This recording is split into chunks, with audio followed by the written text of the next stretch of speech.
مالية يدرك، يعني إذا كان هم شغلهم، يعني أنا يمكن يحاسب ديوان الرقابة. لا هذه الكلمة لما تقول أن هذا كذب، خلي يقول أنا أقول المعلومة اللي واردة هني بأن هذا هو الحساب الختامي، هذا كذب. هذا ليس حساب ختامي، هذا الحساب الختامي اللي قدمته وزارة المالية ودقق عليه ديوان الرقابة. هناك حساب ختامي بعد هذا، والدليل على ذلك انه وين راحت الفوائد. اول شيء نسال روحنا، يعني انا عندي عده امور، وين راحت الفوائد؟ رقم واحد. رقم اثنين، ميزانيه التسلح اللي اقول لك عنها، صفقه واحده بس 80 مليون دينار، وين راحت؟ تقرير اللجنه الماليه، خلينا ناخذ تقرير اللجنه الماليه، وهو يشهد ايضا عندهم مشكله في اللجنه الماليه السابقه. تقرير اللجنه الماليه الحاليه تعطل في المجلس، ليش؟ لأن اللجنة المالية قالت احنا موافقين على التقرير، لكن عندنا شرط، عندنا مشكلة في هذا التقرير. هذا التقرير ما في ميزانية الديوان الملكي. اللجنة كاتبة وقالت في الصحافة، أنا ما أقول من عندي، الآن في الصحافة موجود هذا الكلام. نعم. أوكي. فقالت وين ميزانية الديوان الملكي؟ يذكر الأخ عبد النبي أنهم سألوا هذا السؤال، فقيل لهم همسا أنه ميزانية الديوان الملكي 105 مليون دينار تقريبا في 2005. 191 مليون. 191 و191 أكبر. إذا هذا الفاضل اللي نتكلم عنه 200 مليون دينار في السنة راح حق ميزانية الديوان الملكي. طيب نروح حق ميزانية الديوان الملكي. ميزانية الديوان الملكي مالنا أكبر من ميزانية الديوان الملكي لبريطانيا وهولندا مجتمعة، وهذين دول عظمى. كان 6 مليون دينار فقط في 2000 قبل عام الإصلاح. عام الإصلاح 2001. من وين لك هذا؟ 6 مليون هذه الميزانية أنا ماخذها من ميزانية الدولة.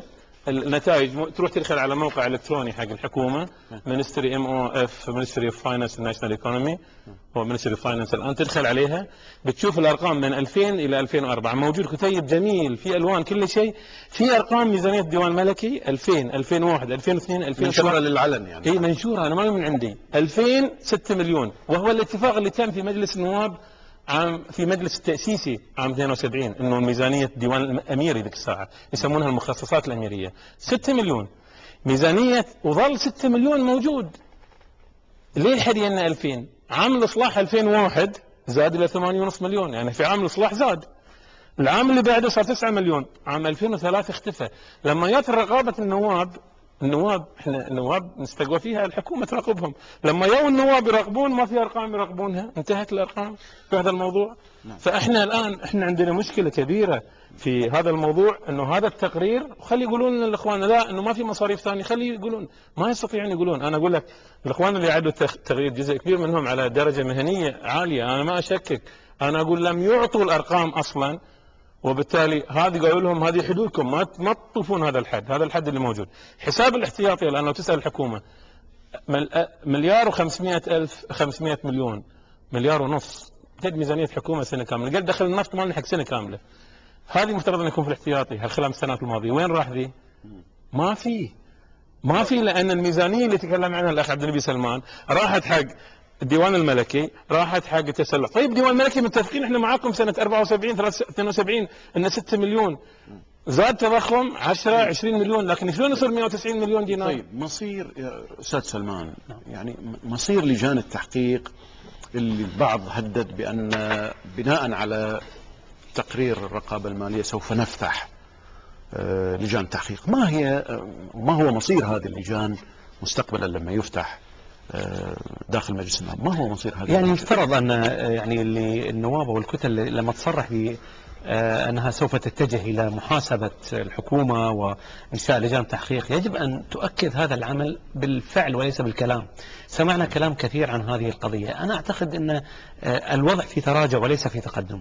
يعني إحنا في 2002-2003 كنا نفاخر أن لدينا مجلس مناقصات يراقب الأداء. الآن نكتشف في تقارير ديوان الرقابة المالية الأخير تحديدا أن هناك من الوزارات الكثير من يتجاوز ديوان المناقصات من دون أن يعني يتم مساءلتهم لماذا. يعني أنا أعتقد هذه نقطة مهمة. في تراجع كبير. يعني أعتقد أن على مستوى وزارة الصحة، وزارة التربية والتعليم، وزارة المالية، كثير من الوزارات يعج هذا التقرير 2007 بكثير من التراجعات حتى في أدائها، حتى في مسألة تدوير الاعتمادات هناك تجاوزات. احنا طرقنا هذا الموضوع، أذكر ويا النائب السابق جاسم عبد العال تحديدا، طرقنا أكثر من مرة داخل مجلس النواب في مسألة تدوير أو مناقلات الحكومة، وتكلمنا فيه كثيرا في وسائل الإعلام وداخل مجلس النواب واللجنة المالية. لكن يعني يقول لي من هو الآن يتابع هذه القضية؟ هناك تراجع مخيف بالفعل، لأن النواب تخلوا عن أدوارهم. نحن لا نتقول عليهم، هذا واضح جدا. احنا كنا نأمل أن يعني يطور الأداء في الفصل التشريعي الأول، يبنى عليه لما هو أفضل في السنوات القادمة. أنا أؤكد وأجزم لو كانت هناك بالفعل متابعة حقيقية من قبل مجلس النواب الحالي، لا شهدنا تطور حتى في أداء ديوان الرقابة المالية. كان بالإمكان حتى محاسبتهم لماذا التقصير عن ما نتكلم فيه الآن، بالنسبة للكوة، بالنسبة لألبا، بالنسبة لبابكو، بالنسبة لطيران خليج. هناك 198 مليون دينار بحريني غائبة بين بابكو وبين طيران الخليج. تعرف ليش؟ لأن هذه أموال مال النفط والغاز اللي تبيعها بابكو على طيران الخليج على أساس تمشي طياراتها فيها. نعم. أنا كنت أعمل في طيران الخليج، وهذه القضية قضية قديمة، تراكمت هذه الأموال يعني من سنوات طويلة جدا، ولا زالت 198 مليون لم يسأل عنها أحد في اللجنة المالية. يعني أعتقد هذا قصور. احنا لما جينا في الفصل التشريعي الأول حاولنا ندخل إلى طيران الخليج ونسأل عن هذه الأرقام، قيل لنا تحديدا ليس من الحكومة بس، من بعض الكتل، من بعض الكتل آنذاك في المجلس، لا يمكن أن تلمسوا طيران الخليج، يعني طيران الخليج لا تملك فيها الدولة الحصة الكافية. نعم. الآن طيران الخليج شركة تحت ممتلكات، ما المانع أن هذه الكتل تثير هذه القضية؟ وهذا مجرة يعني في أسر. هناك يعني بعض النواب دائما يذكرون بعض التجاوزات في هذه الشركة. لا يكفي، أنا أعتقد هناك مطلوب لجان تحقيق بدون طحين، لابد من لجان تحقيق. جعجعة بدون طحين، ما في نتائج للكلام. يعني أعطيك مثل، إنه يكون عندك مبلغ 100 أو 200 مليون دينار طالبها بابكو شركة حكومية، طالبها شركة ثانية، كأنك أنت قاعد تقول إن الحكومة أقرضت طيران الخليج هذا المبلغ. طيب على أي أساس تقرض؟ مع المجلس لازم تمر عليه القروض.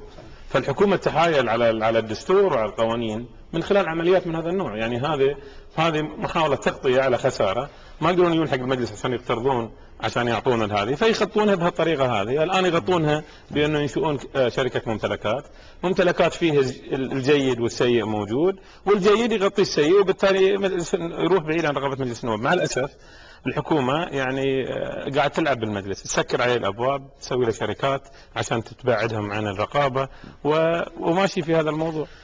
عموما وصلنا للختام، وحقيقة لا يسعني إلا أن أشكر ضيفينا الكريمين، الأستاذ عبد النبي سلمان النائب السابق، والأستاذ إبراهيم شريف السيد الأمين العام لجمعية العمل الوطني الديمقراطي على هذا الحوار. أعزائي المشاهدين، نصل وإياكم إلى ختام هذه الحلقة، على أمل أن ألقاكم إن شاء الله في الأسبوع القادم. لكم مني أجمل المنى، والسلام عليكم ورحمة الله وبركاته.